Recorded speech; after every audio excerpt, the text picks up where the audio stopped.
Hi folks, Derm Dad here. I want to take a few minutes today to touch on a subject that comes up quite frequently in clinic. Folks want to know, what kind of diet they should follow, how does food interact with their skin, and what diets specifically are better for their skin and for their skin conditions. And, this is an area that really hasn't been discussed very much, but I think it is very important, not just for the skin, but for health overall. So my suggestion is as follows. One, I think people should definitely try to follow an anti-inflammatory diet. And what exactly does that mean? The point here is try to avoid foods that can cause inflammation within the body. This includes the skin, but it affects all the organ systems. So your heart disease and that kind of thing, diabetes, folks with autoimmune type diseases, and certainly eczema, psoriasis, allergies, and its overall health.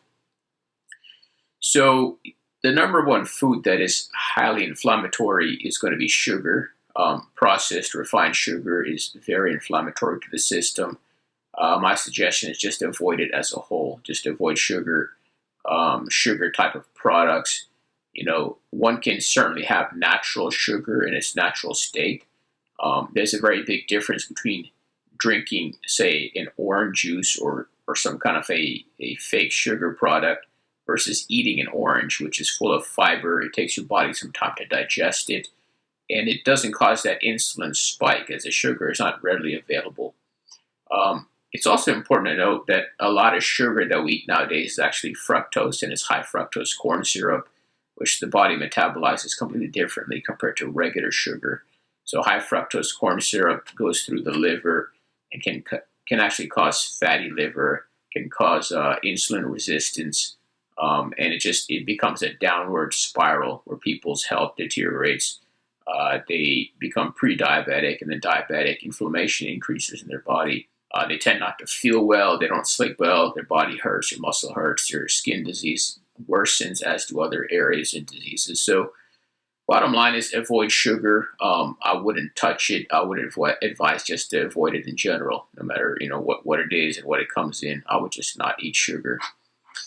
So secondly, processed and refined foods, a lot of them are devoid of nutrients. They kind of are just filler substances and various fake products and additives, chemicals, so on and so forth. So processed foods, I would try to avoid them. This includes, refined flour type products. Now it's different if you want to go get actual wheat and grind it and make something from it. That's a different nutrient profile versus getting refined flour that's been sitting on a shelf for 3 or 6 months, and all the nutrients and vitamins have been pulled out of it already. So those are two completely different products, and I would avoid refined flour, refined products in general. This is going to be all your junk food, that kind of stuff. A lot of that is going to be inflammatory. So third thing, sodas, any kind of what they call pop, diet drinks, all of that. So one, when you're drinking a carbonated drink, you're basically adding an acidic product to your system. I don't know that it's necessary or healthy for, one system to be adding that much acid to it. But more importantly, either it's going to have a lot of sugar in the form of high fructose corn syrup or sometimes cane sugar, or two, it's going to have sweetener of various kinds, non-sugar type substitutes.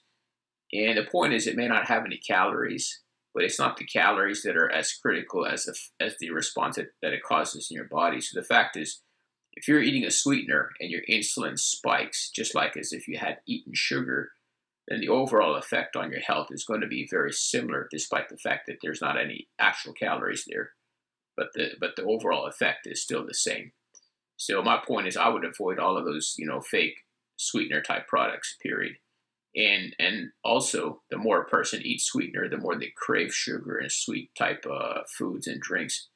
The goal is to break that cycle and just stop craving sweet foods in general, which is detrimental to your health overall. So another area that I would really consider is animal products. What you're looking for here is the omega-3 to 6 ratio. So omega-3 is anti-inflammatory. That's what people take fish oil or eat salmon for. It's also in flaxseed. So omega-3 is very beneficial, but omega-6 is pro-inflammatory. It means it can actually cause inflammation in the system. Now, omega-3 and 6 are both beneficial within, certain amounts. But what has happened over the last many decades is with grain-fed and artificially fed cattle and all the animal products that we have, the omega-6 ratio in foods has become very high. And now you see omega-6 to 3 ratios of something like 60 or 90 to 1. And, if you go back multiple decades when food was primarily naturally grown and grass-fed, the omega-3 to 6 ratio is more like 1 to 1. So the point is there's a lot more omega-6 in animal products nowadays than there used to be. So how do you get around this? The point is animal products, that means meat, chicken, dairy, cheese, milk, all that kind of stuff, eggs. You want to try to get naturally raised, humanely raised, and more specifically grass-fed, and if possible organic. But the key here is going to be grass-fed, and I personally believe humanely raised is important as well. So, if you have an animal that's been raised in a stressful situation, it's going to have higher cortisol levels, higher hormonal type levels within its system, and then you're eating that product, and you're basically seeing the same effects. So the point or the underlying issue is to try to stick with animal products that are grass-fed. That should be much less inflammatory for your system. And I think finally, obviously eating natural products and eating healthy, so this is fruits and vegetables, whole grains, legumes, all of these things are very beneficial. They're generally anti-inflammatory. You can try to look into certain products that are more anti-inflammatory in general and have some immune boosting properties. So that can be turmeric, which should be taken with black pepper for better absorption. Ginger, which kind of comes from the same family, has immune properties as well as anti-inflammatory properties. Garlic certainly can. A lot of the spices tend to. Green tea is obviously very beneficial, full of antioxidants. And, there's other things out there. I mean, eating, legumes and nuts and that kind of stuff is helpful. Obviously, fruits and vegetables. So basically, in a nutshell, that's my suggestion. Try to avoid sugar, avoid processed and refined foods. Try to eat grass-fed if you're going to have animal products. And then try to eat wholesome and healthy foods in general. And I do think that has a very beneficial effect, not just on the skin, but on your health overall.